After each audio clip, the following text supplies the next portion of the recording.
Well, let's take a look at the export inspections that USDA said we shipped out of the country last week when it comes to our grain shipments. Let's take a look at what the corn total was. It was 1.24 million tons, so it picked back up again from the total that we had last week when it was 1.03. As you recall, I believe that 1.24 was pretty much what it was about 2 weeks ago. Now, on the sorghum side, only 3,300 tons were shipped out of the country last week. That was barely anything. The week before was 37,000, and that was just so-so. Now, soybeans, 206,152. That was almost double what we had the week before, but still not that strong. And the wheat at 258,438 was down a little bit from the 288,500 that we had the previous week. On our futures, well, no surprise, the corn market is still struggling today. We have limit down moves across the board, pretty much. And we have September through March now limit down. And May was trading until I brought it up on the screen, and now it went limit down. So everything is pretty much lock limit to the downside here with our quotes provided by bar chart. On the soybean trade, right now, August down 84.5 cents at 13.48 3/4. That sounds horrific. But it had been limit down there at one point, $1 lower. So all things considered, I mean, we're off of that by about 16.5 cents. Still down 83. November down 84.5 at 13.14.5. Well, what about the wheat? The wheat market has kind of found itself in the dumpster today as well. September Chicago down 27.5 at 625.25. But hold the phone, it's about a dime off of its earlier low. In Kansas City, you have September down 32.25 at 587, but it's 7 cents off of its earlier low today. Minneapolis wheat, September down 43 cents at 795.75, but that's off of its earlier low this morning by 17 cents. Let's bring in Ted Seifried of Zaner Ag Hedge and chat about this for a moment. Real aggressive selling today here, Ted, just about everywhere you look on the grains, but do you think they're getting that out of their system today? I mean, everybody knows it's raining now. Yeah, so look, this 4th of July holiday weekend, 3-day holiday weekend, is notorious for doing things like this. We leave on Friday looking at a forecast that's concerning, scary, and we come back and there were some surprise rains, and now there's some rains in the forecast that we weren't seeing previously.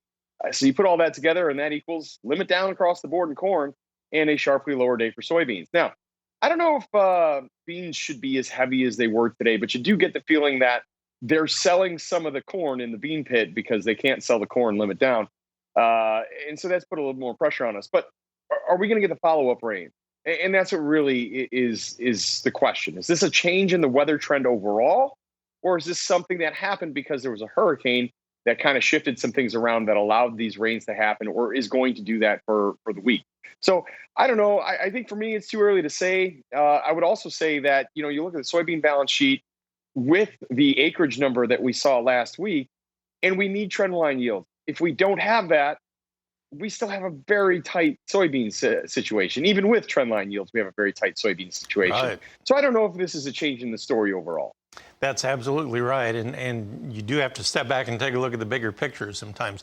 And we have an upcoming WASDE report for the month of July, too, not very far away. So we do have that as well. Ted will come back in a moment, and we'll take a look at our cattle and hog markets.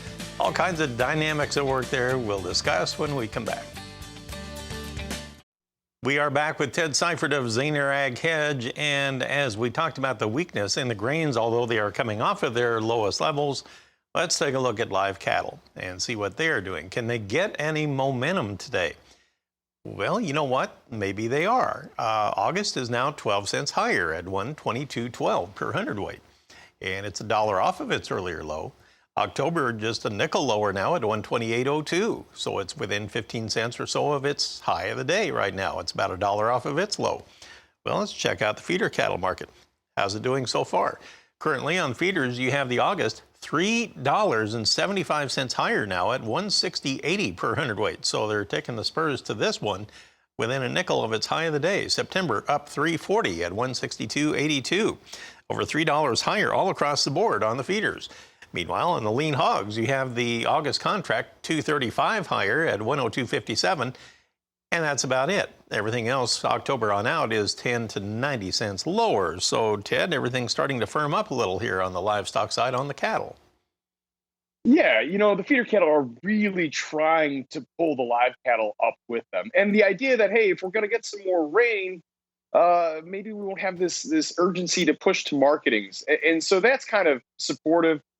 But the market seems really reluctant to believe that the cash is going to trade higher here in this shortened week. So, yeah, it's a little bit of a stick in the mud. You'd like to see cattle doing better than they are so far today, especially with the feeder cattle doing really well, with corn being locked limit down pretty much across the board. So that's great. I like the strength that we're seeing in hogs. I think it's really good that we didn't hear any strange rumors confirmed over the weekend. And so we're kind of shaking that off. Now you see some pressure in the back months, but so that's a reversal of the spread that we were seeing late last week.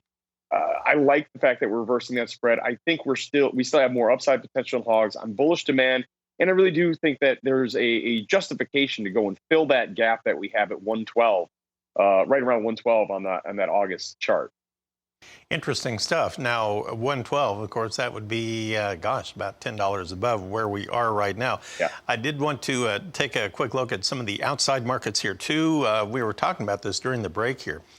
The Dow is still seeing quite a bit of pressure, down about 300 points. It's down actually 296 right now. We're at 34,381, so a little weakness there on the Dow. And the dollar value, we had a little bit of concern about that, where we had September U.S. dollar index futures now 172 points higher. We're now at 92.585, a little bit off of its earlier high of the day. And another area of concern here, the crude oil market.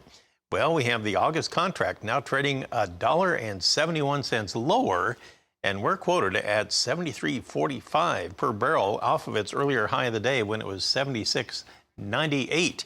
So what a turnaround we had in that crude oil trade after surging ahead early in the day and now falling apart, but coming off of its earlier low. So very choppy day there. Ted, thanks for the information. We'll talk with you again on the evening news, rural evening news. Ted Seifried of Zaner Ag Hedge. Tammy, back to you.